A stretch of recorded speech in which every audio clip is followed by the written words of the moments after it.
வணக்கம். Welcome to கதை திரட்டு. இந்த வீடியோவில் நம்ம என்ன கதை கேட்க போகிறோம்னா, எழுத்தாளர் பிவிஆர் அவர்கள் எழுதிய சென்ட்ரல் கதையின் 2வது பகுதி.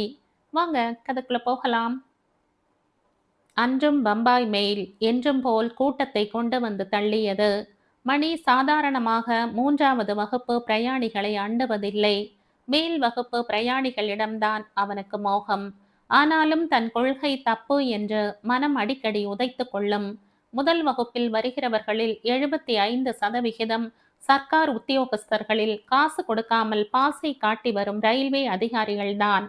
பணத்தை கொடுத்து வருகிறவர்களில் பெரும்பாலோர் 3வது வகுப்பில் தான் வருகிறார்கள்.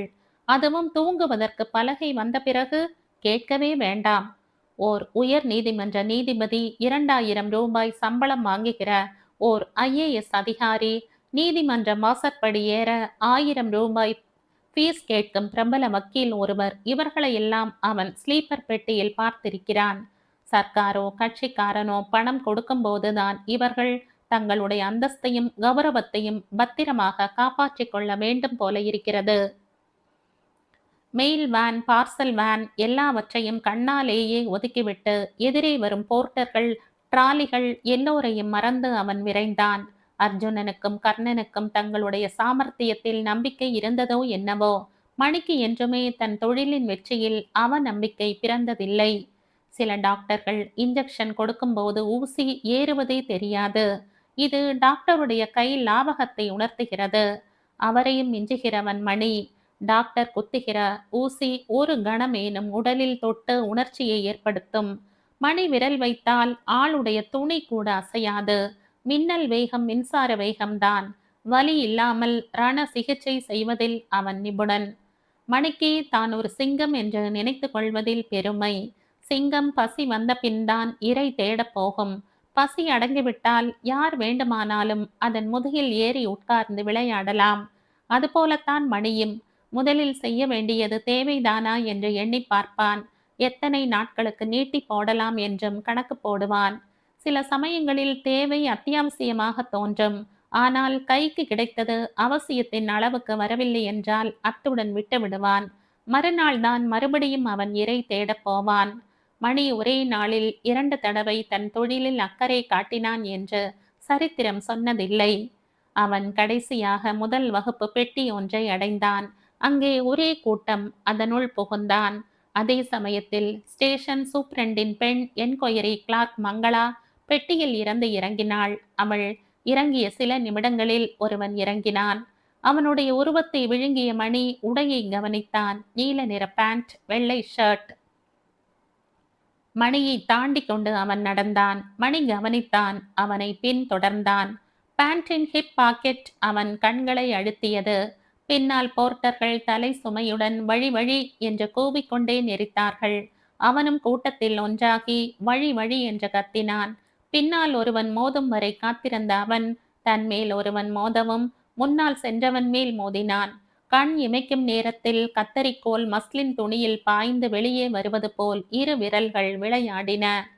மணி யார் மேலும் இடிக்காமல் நழுவி திரும்பி எதிர் திசையில் நடக்கலானான்.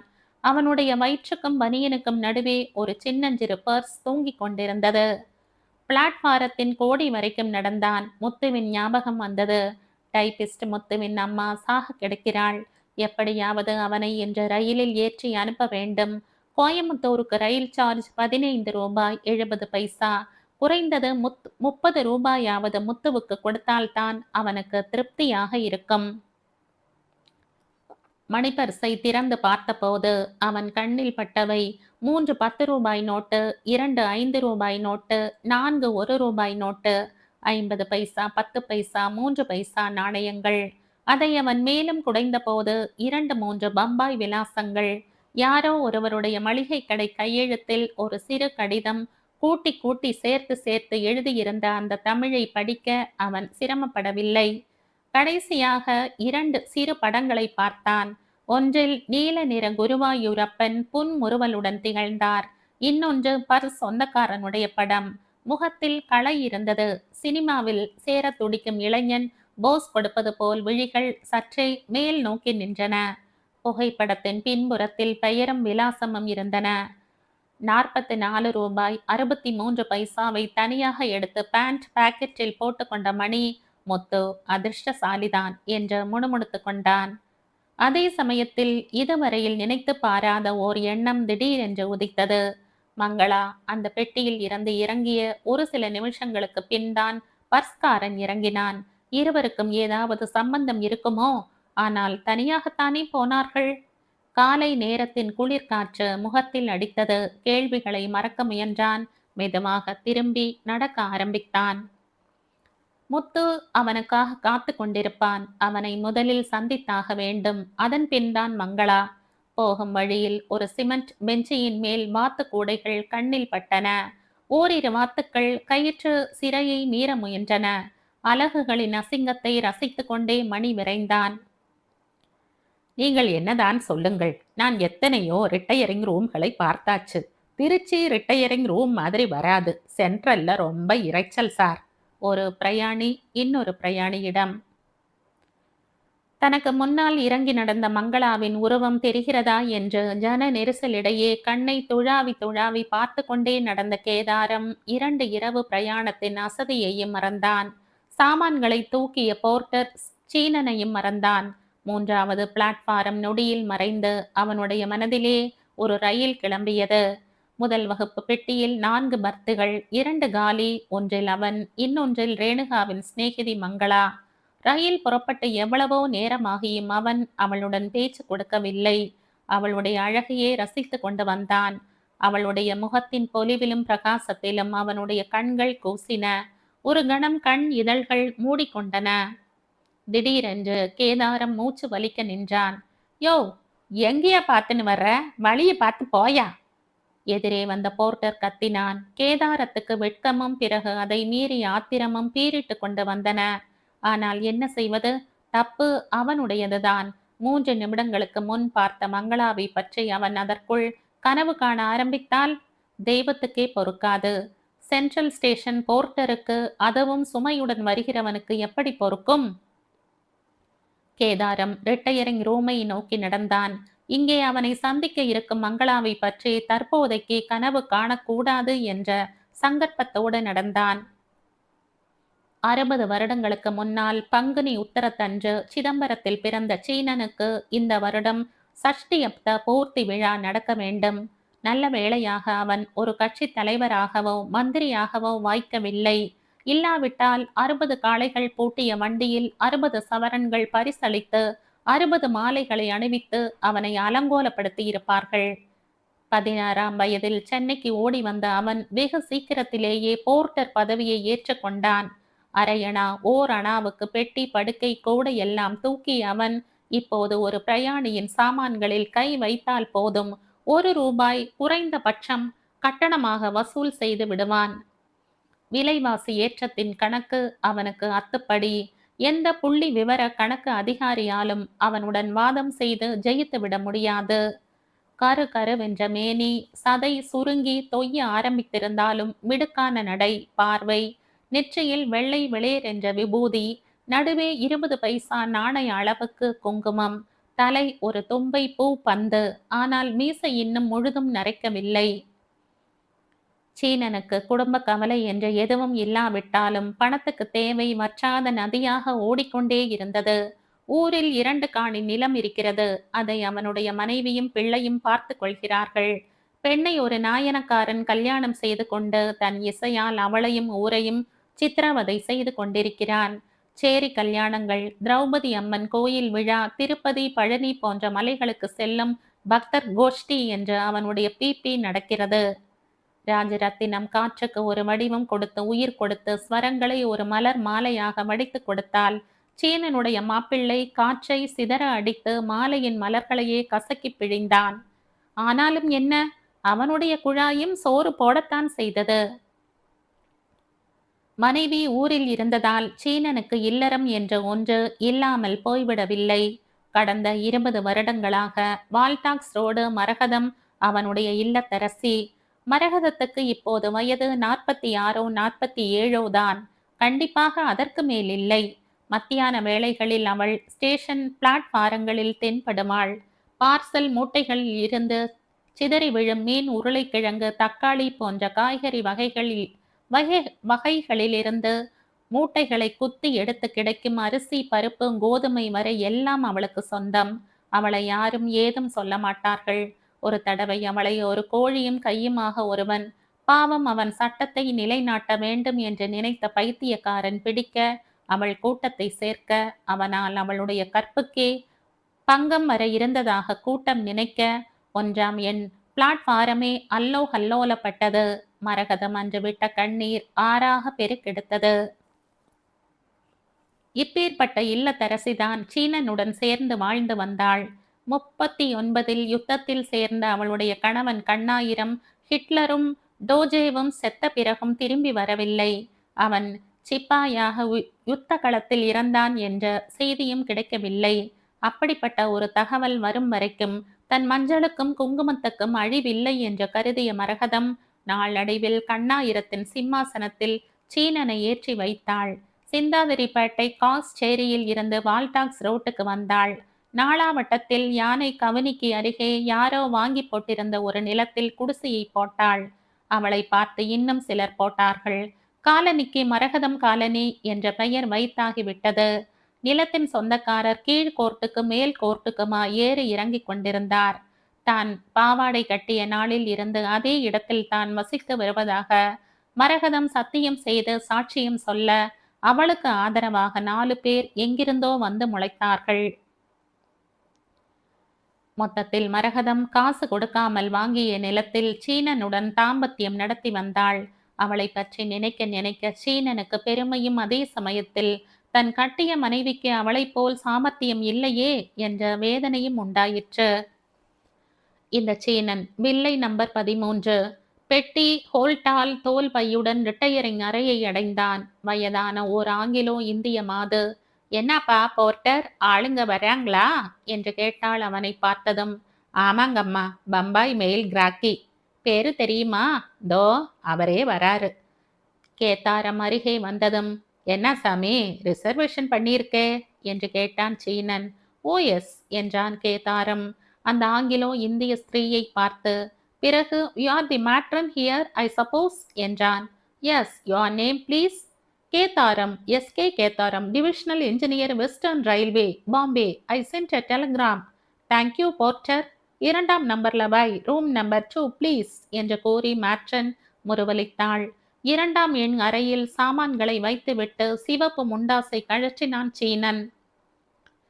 என்னப்பா கொடுக்கணும் போர்ட்டர் என்று கேதாரம் கேட்டுக்கொண்டே பாக்கெட்டில் கை வைக்க போனான். கொடுசாமி, உனக்கு தெரியாத கூலியா? ரூபாய்க்கு 3 படி போடுறேன் நான். 3 ரூபாய்க்கு ஒரு படி கிடைக்க மாட்டேங்குது. குடு, பம்பாயில எம்மாம் கொடுத்த அதை குடு. சீனன் பேசிக் கொண்டிருந்தான். கேதாரத்தின் கை ஒவ்வொரு பாக்கெட்டிலும் 3 முறைகள் நுழைந்து உதறியது. போர்ட்டர், என்ன சாமி? பர்ஸ் போயிடுதுப்பா. போடுச்சா? நல்லா பாரு சாமி, சென்ட்ரல்ல படா பேஜாரு சாமி, நல்லா பாரு. பார்த்துட்டேன் போர்ட்டர், காணோம். ராத்திரி கடப்பாவில் சோடா குடிக்க பர்ஸை எடுத்தேன். குடிச்சப்புறம் பாக்கெட்ல தான் போட்டேன். இப்ப காணோம். பர்ஸ அநியாயமா தார பார்த்துட்டியே சாமி, எவ்வளவு போடுச்சு? இங்க தான்ப்பா போச்சு. ஆமாப்பா, ஸ்டேஷன்ல தான் போச்சு. பாசை எடுத்து தனியா வச்சனே. ஆமா, பேசின் பிரிட்ஜில் எடுத்து ஷர்ட் பேக்கெட்ல போட்டுண்டேன். இப்ப யார்கிட்ட கம்ப்ளைண்ட் பண்ணணும்? கம்ப்ளைண்ட் கொடுத்து என்ன சாமி பண்ண போற நீ? கூவத்துல போட்ட கணக்குதான். தினம் எம்மா பணம் எம்மா பர்சில் இருந்து அபேஸ் ஆகுது. நிறைய பூச்சா சாமி, பாவம். சீனனுடைய கேள்விகளையோ அனுதாபத்தையோ லட்சியம் செய்யாமல் கேதாரம் பெட்டியை திறந்தான். அவன் பிளாட்பாரத்தில் நடந்து வருகையில் தான் யாரோ பறித்திருக்கிறார்கள். அவன் மங்களாவை நினைத்து கனவு நடை போட்டிருக்கிறான். பின்னால் யாரோ பர்ஸை பிடுங்கி ஓடியிருக்கிறார்கள். ஒரு கணம் மனம் சலித்து மங்களாவை சபித்தது. பெட்டியில் இருந்து பெரிய பர்ஸ் ஒன்றை எடுத்த கேதாரம், ஏம்பா 10 ரூபாய்க்கு சில்லறை இருக்கா என்று கேட்டான். இதான் சாமி, போனி எங்கிட்டேது? எங்க கிடைக்கும்? புக்கிங் ஆபீஸ்ல வாங்கி அரட்டுமா? சீனனை ஒரு தடவை ஏற இறங்க பார்த்தான் கேதாரம். என்ன சாமி அப்படி பாக்குற? சென்ட்ரல் ஸ்டேஷன் போர்ட்டர் உன் 10 ரூபாயோட ஓடிடுவான்னு நீ நினைக்கிறியா? நான் உன்னை நம்புறேன் ஜாமி, அப்பால வந்து வாங்கிக்கிறேன். பெங்களூர் வர்ற டைம். சீனன் வெளியேற முற்பட்டான். இருப்பா, நீயே போய் சீக்கிரம் சில்லறை வாங்கி வா, நான் உன்னை நம்புறேன். அப்படி சொல்லு சாமி. என் பேரு சீனன், 13ஆம் நம்பர். என் மூஞ்சியை பார்த்துக்க. எவன் நெத்தியிலும் இந்த அம்மன் குங்குமம் இருக்கவே இருக்காது. சீனன் போன பிறகு கேதாரம் எரிச்சலுடன் உடையை மாற்றினான். திறந்த பெட்டியில் ரேணுகா மங்களாவிடம் கொடுக்க சொன்ன சாக்லேட் பெட்டி கண்ணில் பட்டது. அதை அவன் கையில் எடுத்தான். வட்ட வடிவமான நீல நிற டப்பா. ஓவியங்களில் யானையும் சிங்கமும் புலியும் கம்பீரமாக நின்றன. மிக உயர்ந்த ரக சாக்லேட் என்று அவன் வாய் முணுமுணுத்தது. ₹1 வாங்கி கொண்டு சீனன் போனான். அதன் பின் பல் தேய்த்து குளித்துவிட்டு கேதாரம் பேப்பர் படிக்கலானான். மனம் ஓடவில்லை. பறிபோன பர்சில் எத்தனை ரூபாய் இருந்தது என்று அவன் எவ்வளவு யோசனை செய்தும் பிடிபடவில்லை. 3 ₹10 நோட்டுகள் என்று மட்டுமே நிச்சயமாக தெரிந்தது. ₹1 நோட்டுகள் எவ்வளவு? அவன் மண்டையை குழப்பிக் கொண்டான். மங்களா மீண்டும் கண் முன்னால் தோன்றினாள். அதே சமயம் சார் என்ற குரல் அரை வாயிலில் இருந்து கேட்டது. பேப்பரை ஒதுக்கிவிட்டு பார்த்தான் கேதாரம். ஒரு 15 அல்லது 16 வயது பையன் நின்று கொண்டிருந்தான். என்ன வேணும்? நீங்க தானே இன்னைக்கு பாம்பே மெயில்ல வந்தீங்க? ஆமாம், பர்ஸ் உன் கையில கிடைச்சிருக்கா? வந்தவன் விழித்தான். பிறகு பர்ஸா? என் என்ன பர்ஸ்? என் பெயர் பாபு, மங்களாவின் தம்பி. என் அக்கா அனுப்பினாள். பாம்பேயிலிருந்து ரேணுகா ஏதோ கொடுத்து விட்டிருக்கிறாள் என்று சொன்னீர்களாமே என்றான். தன் அவசர புத்தியை ஒரு தரம் வெறும் எண்ணத்தாலேயே அடித்து கொண்ட கேதாரம், ஆமாம் ஆமாம், தோ தரேன். ஆனா உன் அக்கா தானே வருவதாக சொன்னாள் என்றான். சொன்னால என்னமோ எனக்கு தெரியாது. நான் சொன்னேன்னு சொல்லி வாங்கி வான்னாள். அதுதான் வந்தேன். தரேளா? நீ அவள் தம்பியா? அதான் சொன்னேனே. இருந்தாலும் கேட்டேன். கேட்கப்படாதா? ரேணுகா கொடுத்தனுப்பியதை தருகிறீர்களா? உன் பெயர் என்னன்னு சொன்ன? சிவசங்கரன். பாபுன்னு சொன்னே போலிருக்கு. அப்போ தெரிஞ்சிருந்து ஏன் கேட்டீர்கள்? என்னை நம்பினால் கொடுங்கள், இல்லாவிட்டால் என்னமோ செய்யுங்கள். இந்த வயசுலேயே இந்த கோபம் வர்றதே உனக்கு? கோபம் வர்றதுக்கு ஒரு வயசுன்னு வரணுமா? நீங்க நம்பாதது மாதிரி இருக்கு. நான் வரேன். அப்போதே அக்கா கிட்ட சொன்னேன், என்னால போக முடியாதுன்னு. அவள் தான் கெஞ்சினாள். இந்தா, இதுதான் ரேணுகா கொடுத்தது. சாக்லேட் டப்பாவை நீட்டிய கேதாரம், ஏன் உன் அக்காவால வர முடியலை என்று வியப்புடன் கேட்டான். தெரியாது, ஒருவேளை உங்களை பார்க்க பிடிக்கலையோ என்னவோ. நன்றி. பாபு அடுத்த கணம் அறையை விட்டு வெளியேறினான். கேதாரத்துக்கு துக்கமும் ஏமாற்றமும் பீரிட்டு கொண்டு வந்தன. மங்களாவின் வருகையை நினைத்து அவன் காத்து கொண்டிருந்தான். ஆனால் அவள் தம்பியை அனுப்பிவிட்டாள். ஒருவேளை இது அவளுடைய உதாசீனத்தை காட்டுகிறதோ? திடீரென்று ஆள் அரவம் கேட்டது. பார்த்தான். மாமா வந்து கொண்டிருந்தார். டே கேதாரம், யாருட ஒரு பையன் ஒரு சாக்லேட் டப்பாவோட போய் கொண்டிருக்கிறான்? ஒரு பெண் வேறு அந்த பையனுக்காக காத்து கொண்டிருக்கிறாள். மாமா, வாருங்கள் மாமா. யாருடா அந்த பெண்? பெண்ணா? ஆமாம்டா, பின் என்ன சொன்னேன் நான்? எருமையினா சொன்னேன்? ஒல்லியா ஒரு பெண், சிவப்பு புடவை கட்டிண்டு ஒரு பெண். தெரியாது மாமா, உட்காருங்கள். உட்காருகிறேன் உட்காருகிறேன். சரியா 3 மணிக்கு வர்றோம்னு சொல்லி இருக்கேன். அவர்கள் காரை அனுப்புகிறார்கள். பெண்ணை பிடிச்சிட்டா உடனேயே சரின்னு சொல்லி தொலைக்காதே. புதன்கிழமை கிராம்ப்டன் என்ஜினியர் பெண்ணை பார்க்கணும். வெள்ளிக்கிழமை. தெரியும் மாமா, ஓய்வு பெற்ற பிரதம காரியதரிசி பெண். என்னை கேட்டா நீங்க பார்த்து வச்சிருக்கிற எல்லா பெண்களையும் ஒரு சுயம்வர மண்டபத்தில் கூட்டமாக கூட்டி வைத்து விடலாம். உன்னை கேட்டால் தானே. உன்னை கேட்க மாட்டேன், பயப்படாதே. அது சரி, மாமிக்கும் எனக்கும் என்ன வாங்கிட்டு வந்திருக்கே பம்பாயிலிருந்து என்று கேட்டார் மாமா. இங்க கிடைக்காதது என்ன புதுசா அங்க கிடைக்கிறது? ஒண்ணும் வாங்கிட்டு வரல. வழக்கம்தான் தெரியுமே. அது சரி, கன்றாவி, ஏன் இங்க வந்து இறங்கின? உட்லண்ட்ஸ் இருக்கு, ஸ்வாகத் இருக்கு, தாசப்பிரகாஷ் இருக்கு. இங்க சௌகரியத்துக்கு என்ன குறைச்சல்? அதுவும் சரிதான், ரயில்வேக்காரன் வேற எங்க தங்குவ? மாமி பங்கஜம், கமலா எல்லாரும் சௌக்கியமா? சௌக்கியம்தான்.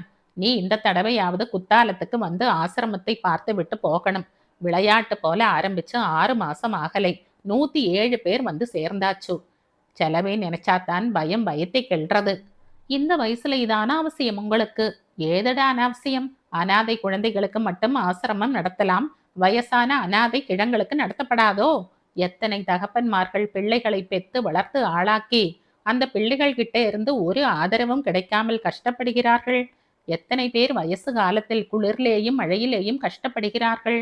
ஒரு சாப்பாடு, 2 காப்பி, ஒரு பலகாரம் ஒரு நாளைக்கு இன்னைக்கெல்லாம் இருந்தால் ₹1.5 ஆகிறது. முத்துசாமி வாண்டையார் ஆசிரமம் கட்டுறதுக்கு இடம் கொடுத்தார். 5 வேலி நிலமும் எழுதி வைக்கிறேன்னு சொல்லி இருக்கார். நானும் நடனம் நாடகம் ஏற்பாடு பண்ணி வசூல் பண்றேன். எதுக்கு? கண்ணை மூடிண்டு ஊதாரித்தனமா செலவு பண்ற பிள்ளைகளின் கண்ணை திறக்கத்தான். 30 வருஷங்கள் போனால் இவர்கள் பிள்ளைகளும் இவன்களை கைவிடத்தானே போறது. அதை இன்னிக்கே ஞாபகப்படுத்துகிறேன். என் யோசனை இன்னைக்கு உனக்கு சிரிப்பா இருக்கலாம், ஆனால் உனக்கே தெரியும். பாரு பாரு. மூச்சு விடாமல் மாமா பேசிக்கொண்டே போனார். நடுவே திடீரென்று ஒரு பெண் பிரவேசித்தாள். கேதாரம் திடுக்கிட்டவனாய் எழுந்தான். ஸ்டேஷன் மாஸ்டர் என்ற இடத்தில் ஆரம்பிக்கும் வாழ்க்கை. ரயில் ஓயாமல் தளராமல் ஓடி நிதானத்தை இழக்காமல் முன்னேறி கடைசியில் ஸ்டேஷன் சூப்பரண்டன்ட் என்ற இடத்தில் நின்று பிரயாணத்தை முடித்துக் கொள்கிறது. ஒருவருடைய அனுபவம்.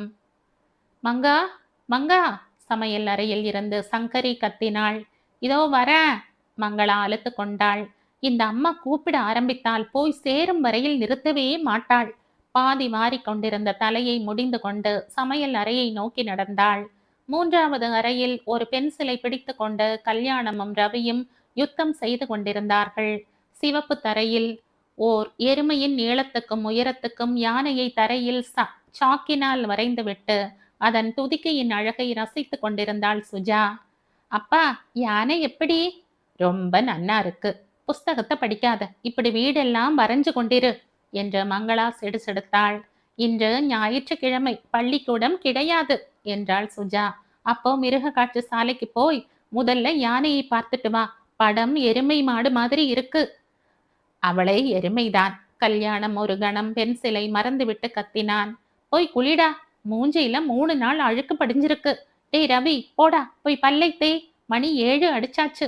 மங்களாவுக்கு ஆத்திரம் வந்தது. மங்களா, மறுபடியும் அம்மாவின் குரல் கேட்டது.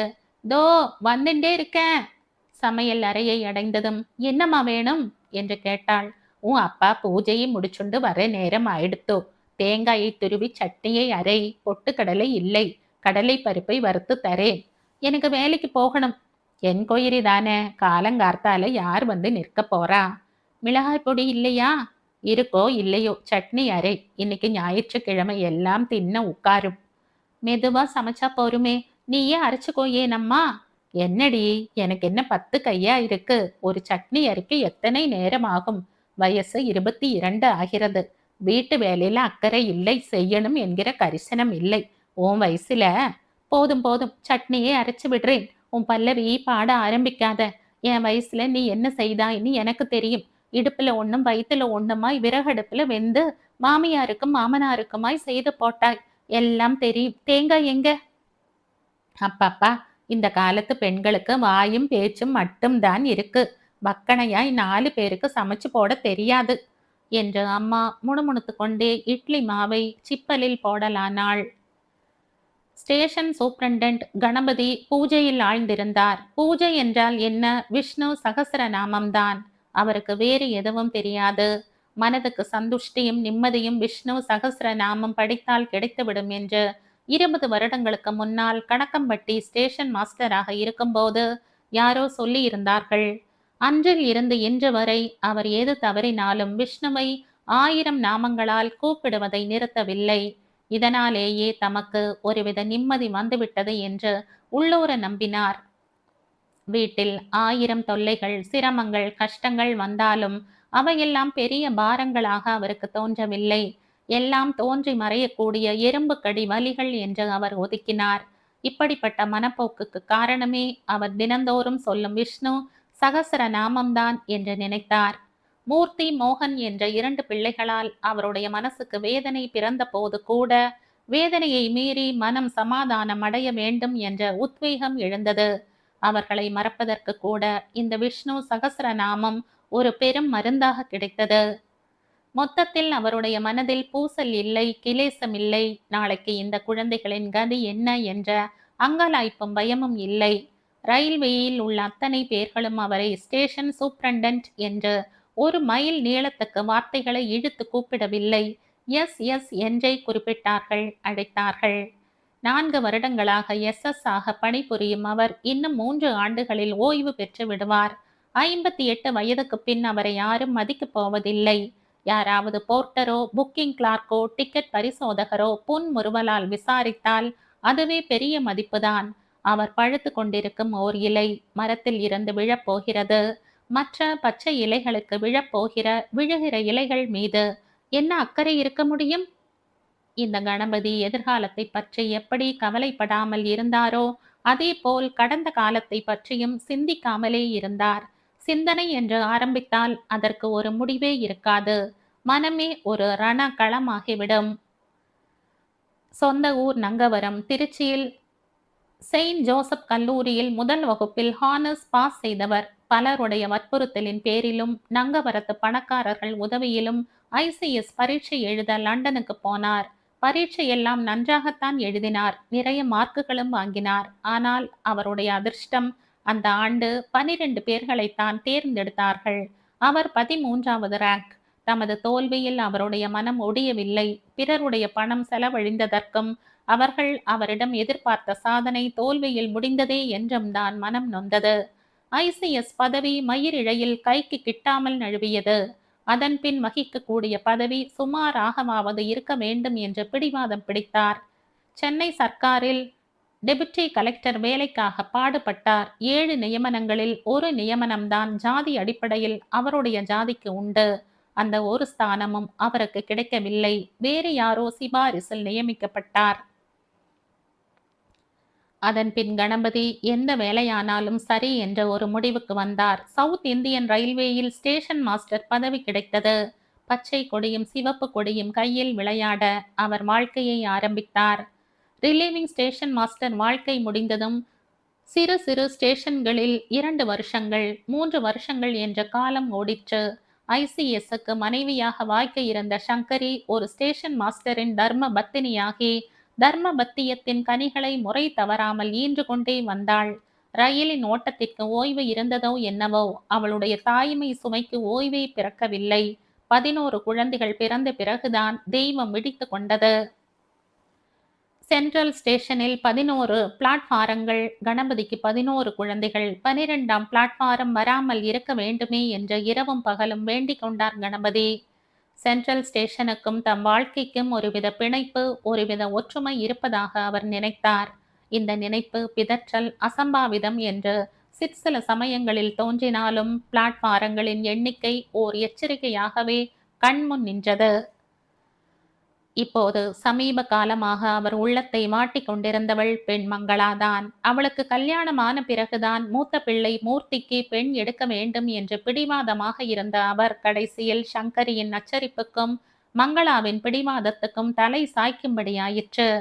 பெரிய இடத்தில் இருந்து கை நிறைய சீர் சனத்திகளுடன் மூர்த்திக்கு வரன் வந்தது. மங்களா BSc பாஸ் செய்துவிட்டு ரயில்வேயில் குமாஸ்தாவாக சேர்ந்தாள். இப்போதைக்கு கல்யாணம் வேண்டாம் என்று அவள் பிடிவாதம் செய்தாள். பிள்ளை மூர்த்தியும் பொறுமை இழந்து கொண்டிருந்தான். கணபதி பார்த்தார். தம் பிடிவாதத்துக்கு அர்த்தம் இல்லை என்று நினைத்தார். பிள்ளையின் கல்யாணத்தை முடித்து அவனை பெண் வீட்டார் கையில் ஒப்படைத்தார். அது நடந்து 2 வருடங்களாக போகின்றன.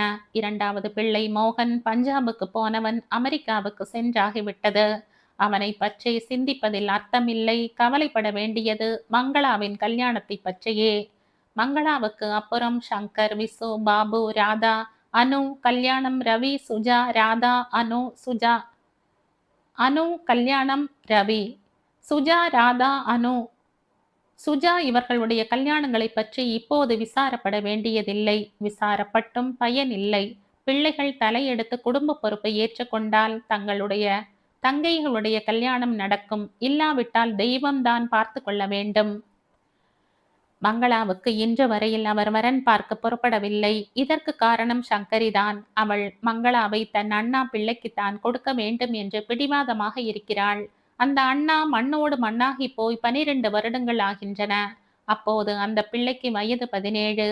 SSLC தேறிவிட்டு அப்பாவுடன் சண்டை பிடித்து கொண்டு வீட்டை விட்டு வெளியேறியவன். மூத்தாள் பிள்ளையான அவன் அப்பாவின் மரணத்துக்கு கூட வரவில்லை. அவன் இப்போது எங்கே இருக்கிறான், என்ன செய்கிறான் என்று யாருக்கும் தெரியாது. இப்படிப்பட்ட அண்ணன் பிள்ளைக்கு மங்களாவை கல்யாணம் செய்து கொடுக்க வேண்டும் என்று சங்கரி ஒற்றை காலால் நிற்கிறாள். காரணம், அண்ணா சாகிற சமயத்தில் அவள் வாக்கு கொடுத்து விட்டாளாம். சரி, அந்த பிள்ளையை கொண்டு வா என்றால் சங்கரி விழிக்கிறாள். நீங்கள் தேடுங்கள் என்கிறாள். கணபதி உத்தியோகத்தை பார்ப்பதா, மைத்துனன் பிள்ளையை வலை போட்டு தேடுவதில் முனைவதா? மொத்தத்தில் காலம் ஓடுகிறது. மங்களா வேலைக்கு சேர்ந்து 2 வருடங்களாகிவிட்டன. சங்கரியின் பிடிவாதம் இன்னும் தளரவில்லை. விஷ்ணு சகசர நாமம்தான் உதவிக்கு வர வேண்டும்.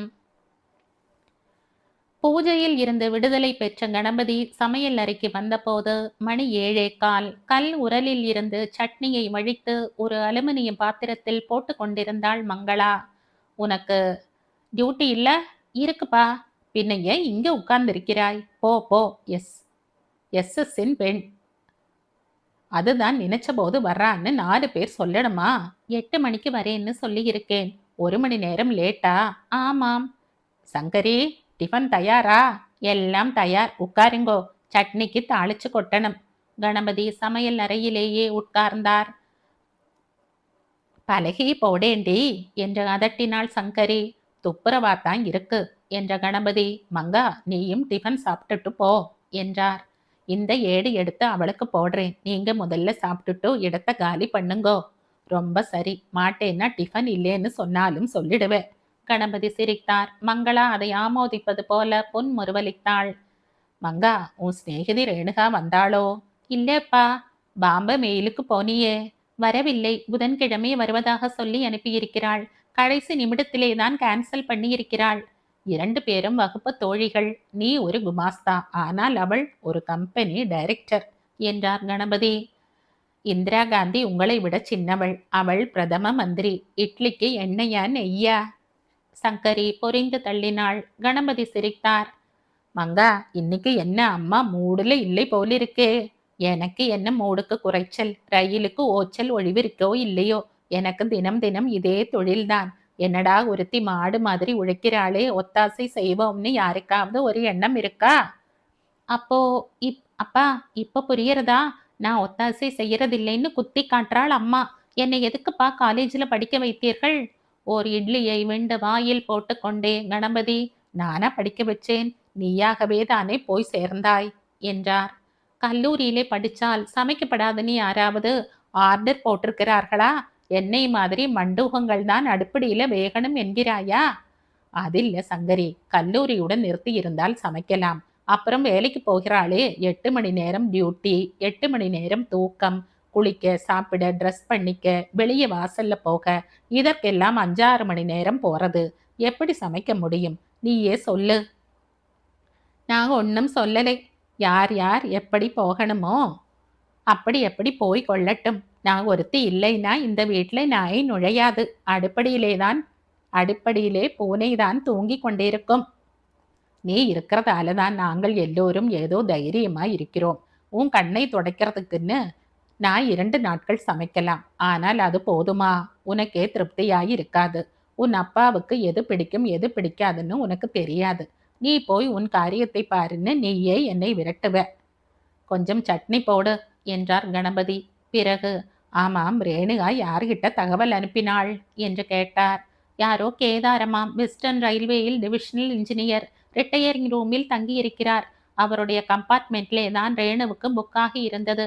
புதன்கிழமை வந்துவிட்டு சனிக்கிழமையே கல்கத்தாவுக்கு போகிறாளாம். ஒரு சாக்லேட் பெட்டி கொடுத்து அனுப்பி இருக்கிறாள். எனக்கு இட்லி போதும் என்றார் கணபதி தட்டுடன் அருகே வந்த சங்கரியிடம். இந்த கதையின் தொடர்ச்சியை அடுத்த பதிவில் கேட்கலாம். நன்றி.